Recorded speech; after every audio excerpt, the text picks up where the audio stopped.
तो everyone welcome back to my YouTube channel creative commerce. तो आज हम अपना पढ़ेंगे इक्विलिब्रियम। हमारा लेवल ऑफ इक्विलिब्रियम कब होता है? एडी और एएस अप्रोच से। ठीक है, यहाँ पे हमारे सिलेबस में दो अप्रोचेस है, एक है हमारी एडी एएस अप्रोच और एक है हमारी आई और एस अप्रोच। ठीक है, सबसे पहले ये देखो कि हमारा इक्विलिब्रियम जब होता है, इक्विलिब्रियम कब होता है? जब एडी और एएस इक्वल होता है। एडी क्या होता है हमारा सी प्लस आई और एएस क्या होता है हमारा सी प्लस एस। ठीक है, तो हम सी से सी काट देंगे तो हमारा I is equals to S, यानी हमारे इक्विलिब्रियम पे एडी और एएस भी इक्वल होता है और आई और एस भी इक्वल होता है। ठीक है, अब देखो यहाँ पे जो सेविंग होती है ना, सेविंग को हम लीकेज कहते हैं और इन्वेस्टमेंट को हम इंजेक्शन भी कहते हैं। सेविंग को लीकेज क्यों कहते हैं? देखो, हम लोग अगर अपने रुपए को सेव करके जाएंगे, खर्च नहीं करेंगे, हम खर्च नहीं करेंगे तो इकोनॉमी में पैसा नहीं आएगा, इकोनॉमी में पैसा नहीं जाएगा, इकोनॉमी में पैसा नहीं जाएगा तो मतलब हमारी इकोनॉमी से रुपए बाहर निकलेंगे, इकोनॉमी से पैसा लीक होगा, इसलिए उसे कहते हैं सेविंग। ठीक है, सेविंग को इसलिए हम लीकेज भी कहते हैं। ठीक है, अब देखो इन्वेस्टमेंट है, इन्वेस्टमेंट को इंजेक्शन क्यों कहते हैं? इन्वेस्टमेंट करेंगे हम, अपनी इकोनॉमी में पैसा जाएगा, हमारी इकोनॉमी में पैसा आएगा, यानी हम इंजेक्शन लगा के किसी चीज़ में कुछ चीज़ डाल के इंजेक्शन लगा के। ठीक है, तो इसलिए हम इन्वेस्टमेंट को इंजेक्शन कहते हैं, क्योंकि इन्वेस्टमेंट करके हमारी इकोनॉमी में पैसा आता है हमारी इकोनॉमी के अंदर। ठीक है, अब देखो हम पढ़ेंगे equilibrium level of income and employment.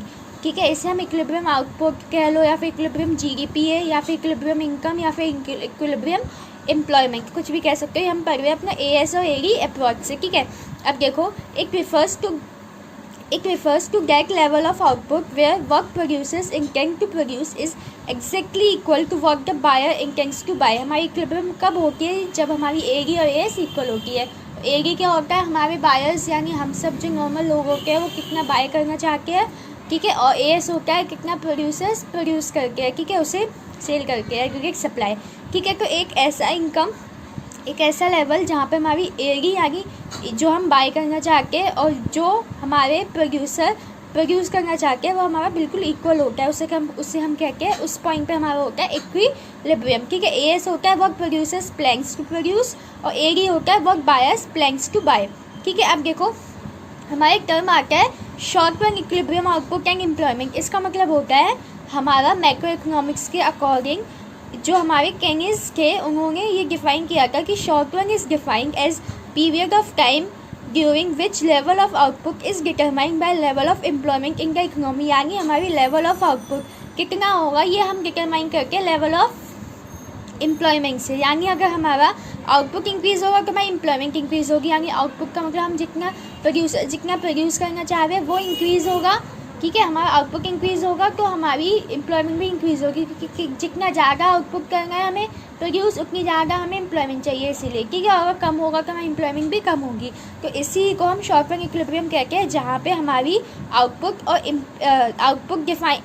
Employment एक दूसरे पर डिपेंडेंट होती है। ठीक है, उसे हम कहते हैं short term equilibrium output and employment. ठीक है, अब देखो ग्राफ देखो, यहाँ पे देखो, हम देखेंगे, देखो हमने ये टेबल बनाई है वाई सी, यहाँ पे हमारी सेविंग, ये हमारी इन्वेस्टमेंट होगी। इन्वेस्टमेंट हमारी टैंक है क्योंकि ये ऑटोनोमस इन्वेस्टमेंट है, ये हमारी सिलेबस में बस ऑटोनोमस इन्वेस्टमेंट है। मैंने कल की वीडियो में बताया था कि ऑटोनोमस एंड इंड्यूस इन्वेस्टमेंट क्या होती है। अगर आपने वो वीडियो नहीं देखी है तो प्लेलिस्ट में जाके वीडियो चेक कर सकते हैं। देखो एडी और एएस। ठीक है, अब देखो वाई और सी का हमने एस निकाल लिया, आई की हमारा एडी निकाल लिया हमने। एडी का फॉर्मूला होता है हमारा सी प्लस आई करके एडी निकाल लिया और सी प्लस एस करके हम एएस निकाल लेंगे। ठीक है, अब देखो जहाँ पे हमारा एडी और एस इक्वल है, यानी हमारे यहाँ पे एडी और एस इक्वल है, 60 एडी 60 एस।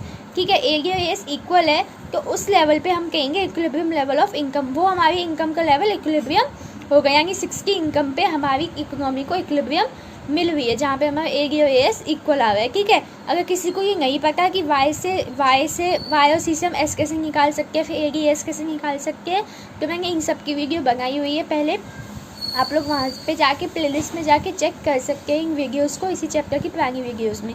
ठीक है, अब हम इसी अपनी टेबल से ग्राफ बनाएंगे। देखो हमारा ग्राफ, ये हमारा एडीएस है, यहाँ पे हमारी इनकम है। ठीक है, अब देखो हमारी जो वो होती है कंजम्पशन होती है कभी भी जीरो से शुरू नहीं हो सकती। ठीक है, देखो हमने यहाँ पे अपनी कंजम्पशन का ग्राफ लाइन बनाई है ये, और ये लाइन बनाई है हमने इनकम की। ठीक है, हमारी इनकम क्या होती है? AS is equals to C plus S is equals to income भी होती है हमारी।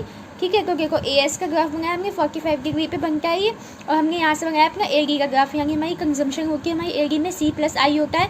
ठीक है। आप देखो जिस पॉइंट पे हमारी ये AD और AS की लाइन्स इंटरसेक्ट कर रही है, AD इक्वल्स टू AS हुआ है, जहाँ पे हमारी AD AS इंटरसेक्ट कर रही है उसे हम कहेंगे equilibrium level of income. Equilibrium level of income उसे कहते हैं हम। ठीक है। तो देखो ये हमने ग्राफ बनाया था। अब देखो हमारी इकोनॉमी में ना अब आपको पता चल गया होगा कि इक्विलिब्रियम कब होती है, जब हमारे AD और AS इक्वल होता है। ठीक है। हमारी इकोनॉमी में 3 सिचुएशन होती है। पहली होती है जब AD हमारा ज़्यादा होता है AS से, यानी हमारे लोग डिमांड ज़्यादा कर रहे होते हैं, सप्लायर्स ने प्रोड्यूस कम किया होता है। फिर हमारा होता है AD और AS इक्वल होता है, यानी जितना डिमांड हो रही है उतना ही प्रोड्यूसर्स प्रोड्यूस कर रहे हैं। ठीक है। तो वहाँ पे हमारी इक्विलिब्रियम होती है। फिर एक होता है हमारा जब AD हमारी कम होती है, AS ज़्यादा होती है, यानी लोग डिमांड कम कर रहे हैं और प्रोड्यूसर्स प्रोड्यूस ज़्यादा कर रहे हैं। तो देखो इनमें क्या होगा, required stock is greater than actual stock. जब हमारा AD ज़्यादा हो जाएगा, ठीक है, तो हमारा रिक्वायर्ड स्टॉक यानी जितना हमें चाहिए वो ज़्यादा हो जाएगा एक्चुअल स्टॉक से, यानी जितना प्रोड्यूसर्स के पास एक्चुअल स्टॉक है। ठीक है। AD AS होगी तो दोनों इक्वल होंगे। AD कम होगा AS से, तो हमारे पास हो जाएगा required stock is smaller than actual stock, यानी जितना स्टॉक चाहिए वो कम है हमारे, जितना एक्चुअल स्टॉक हमारे पास है। ठीक है। अब देखो इससे कुछ इम्प्लीकेशंस होते हैं हमारे, देखो वो देखेंगे हम।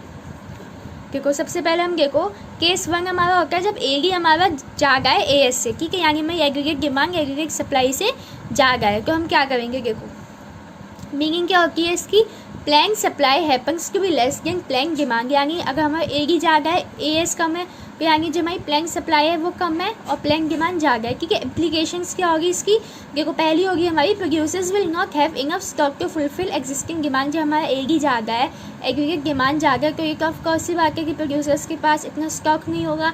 सेकंड होगी they would suffer the loss of unfulfilled demand, यानी जो हम जो लोग हैं जो डिमांड करके उनकी डिमांड पूरी नहीं होगी। ठीक है। और थर्ड सबसे important, with the result prices will increase and inflation will takes place in the economy. अब देखो इन्फ्लेशन क्यों होगा यहाँ पे, हमारा जब डिमांड ज़्यादा हो जाती है तो हमारे सप्लायर्स क्या करेंगे, हमारी जो चीज़ें होती है, जो भी आउटपुट होंगे उनकी प्राइस इंक्रीज़ कर देंगे। प्राइस इंक्रीज़ करने से लोगों की डिमांड कम हो जाएगी। अब डिमांड तो कम हो जाएगी लेकिन इकोनॉमी में प्राइस इंक्रीज़ हो जाएंगे, यानी कि इकोनॉमी में सिचुएशन आ जाएगी इन्फ्लेशन की।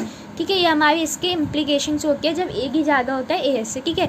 अगर कोई केस सेकंड AD AS के इक्वल होगा तो सीधा हमारी plan supply of goods and services happens to be exactly equal to plan demand for goods and services. और इम्प्लीकेशन क्या होगा इसकी कि economy will be in equilibrium. अब देखो जब हमारा AD कम होगा AS ज़्यादा होगा तो क्या होगा, मीनिंग इसका आपको पता ही है, plan supply of goods and services will be greater than plan demand. ठीक है। इम्प्लीकेशन क्या होगा इसका, producers will suffer losses because of excess stock, यानी प्रोड्यूसर्स का लॉस हो जाएगा, यानी उन्होंने प्रोड्यूसर्स ने सोचा था कि लोग 100 की डिमांड करेंगे, प्रोड्यूसर्स ने 100 का आउटपुट बना लिए, लेकिन लोगों ने डिमांड कितने की, बस 80 की डिमांड की। ठीक है। तो 20 जो उसकी अनसोल्ड रह गए उनका तो लॉस हो गया। ठीक है।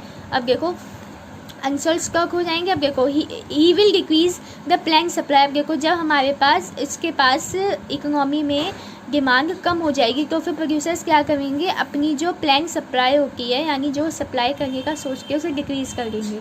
ठीक है। देखो मानो कि पिछले बार हमारे 100 की डिमांड होगी तो प्रोड्यूसर्स ने सोचा इस साल भी 100 की होगी, तो वो क्या करेंगे 100 आउटपुट बना के रख देंगे। ठीक है। बेचने के लिए, लेकिन डिमांड हुई बस कितने की, 80 की, 20 अनसोल्ड रह गए है ना। तो अब प्रोड्यूसर्स अगली बार क्या करेंगे, अगली बार कहेंगे कि हम 80 का ही बनाएंगे। ठीक है। उन 80 में से 20 कम तो पहले के रखे हैं। ठीक है। अब वो 80 में से भी और 20 कम बनाएंगे तो यानी बस 60 की ज़रूरत पड़ेगी होंगे। ठीक है। तो वो अब कम सप्लाई करेंगे और देखो इसके वजह से अनएम्प्लॉयमेंट होगी इकोनॉमी में। अनएम्प्लॉयमेंट की होगी, मेन पॉइंट है जब हमारे पास AD ज़्यादा की AS कम था तो मेन पॉइंट था उसका इन्फ्लेशन होगा, और यहाँ पे इसका मेन पॉइंट है अनएम्प्लॉयमेंट होगा। अनएम्प्लॉयमेंट क्यों होगी, अनएम्प्लॉयमेंट इसलिए होगी जब प्रोड्यूसर्स कम बनाएंगे तो उन्हें लोगों की भी कम ज़रूरत होगी। जब वो कम आउटपुट बनाना है तो उन्हें लोग भी कम चाहिए होंगे, तो इसीलिए वो लोगों को अनएम्प्लॉय करेंगे, अपनी वहाँ से निकालेंगे, तो वहाँ पे हमारी सिचुएशन हो जाएगी अनएम्प्लॉयमेंट की। ठीक है। तो ये हमारा था ADAS अप्रोच, हमारी इक्विलिब्रियम लेवल निकालने का। ठीक है, अब हम पढ़ेंगे इसके बाद SRI अप्रोच अगली वीडियो में। ठीक है, ये वीडियो में अगर SRI अप्रोच भी बता दिया तो बहुत लंबी हो जाएगी। ठीक है, अगर आई होप आपको ये वीडियो पसंद आई हो, आपको ये समझ आ गया हो कि ADAS अप्रोच से हम इक्विलिब्रियम कैसे निकाल के। अगर वीडियो पसंद आई हो, समझ आया तो प्लीज़ इस वीडियो को लाइक कीजिएगा, शेयर कीजिएगा, कमेंट करके बताइएगा कि वीडियो कैसी लगी। समझ में आया क्या? 101%